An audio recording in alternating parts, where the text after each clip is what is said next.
So let's now print the best hyperparameters, even though that Google Colab has provided it to us. Maybe you are using like Jupyter Notebook as you mentioned.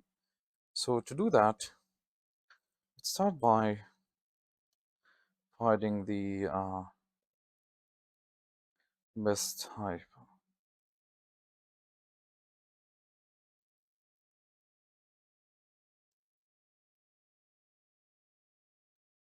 for the Random Forest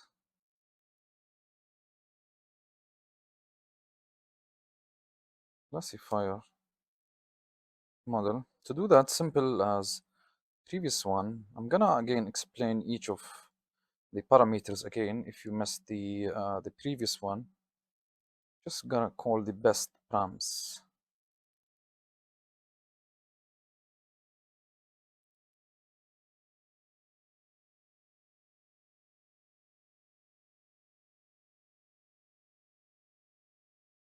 So as you could see that Google Colab has provided us the best params here. As you could see that they are the same ones when we call the best params. To remind you of what are these params means, the first one you have the n estimators equal to 210. This means the best model uses 210 trees on the random forest. A higher number of trees generally improves the model performance, but also increases the computational cost and time. The values suggest that the 210 trees provide a good balance between the performance and the computational efficiency for your data. Next, we have the minimum sample split. These parameters specify that at least 4 samples are required to split an internal node. Setting this value to low number like 2 or 4 allows the tree to grow deeper and potentially fit more complex patterns in the data. But also it might, increase the risk of overfitting. Next, we have the minimum sample leaf is equal to 19. This minimum number of samples required to a leaf node. A higher value like 19 suggests that the trees are being forced, to have fewer leaves, which can prevent overfitting by ensuring the model generalizes better to unseen data. So the last one we have is the max depth when it has returned to us 3. What does 3 exactly mean? So the maximum depth of each tree is limited to 3, okay? This means the tree will not grow deeper than 3 levels. Limiting the depth of trees helps to reduce the overfitting, especially when the data is noisy or small.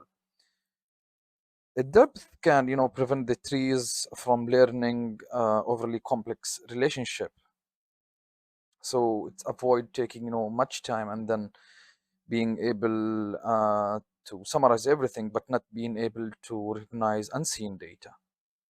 So this is for how we can find the best hyperparameters for the random forest classifier model. Next, also, let's start by evaluating the performance of to see the middle performance and then compare it to the initial results that we have above. So to start evaluating our random forest classifier model, after that we have done some, finding the best hyperparameters. Let's see how the evaluation scores change, whether it's a better or the same thing, or maybe it goes worse. So to do that, let's start by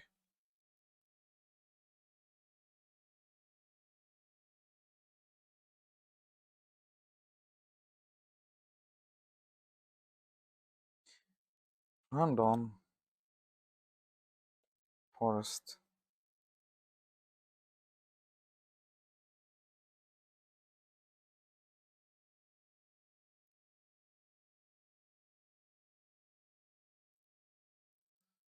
model. To do that, we'll just call the rs and then we'll call the dot score method, rf dot score. And then let's test it now on unseen data, which is our X, X test dataset and the Y dataset. Tests.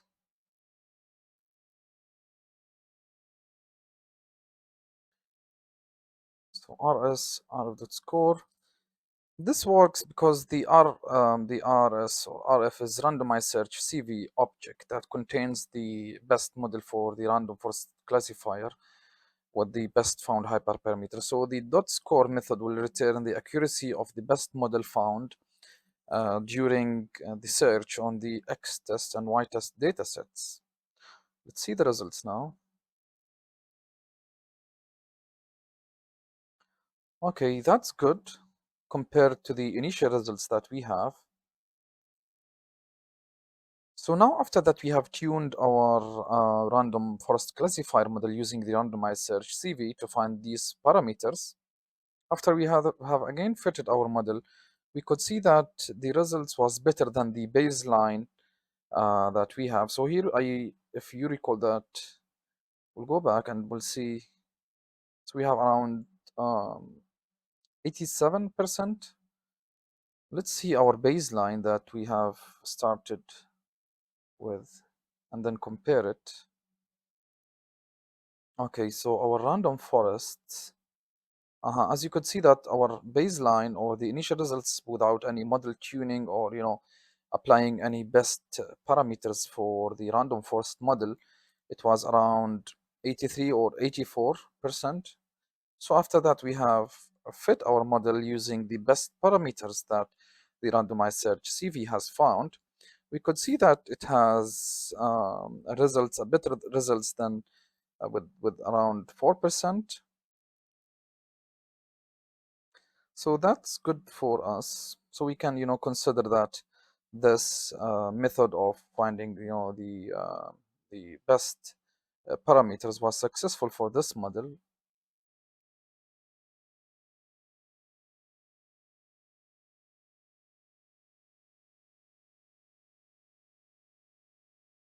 Compared to the other two models. So that's set for, for how we can, improve our model accuracy scores using the randomized search CV method.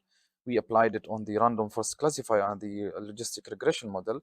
We couldn't see a huge difference for the logistic regression model using the randomized search CV method. However, we could see a great results like sounds of the hyperparameter tuning with the randomized search CV has successfully improved the performance of our randomized or random forest classifier model over the baseline.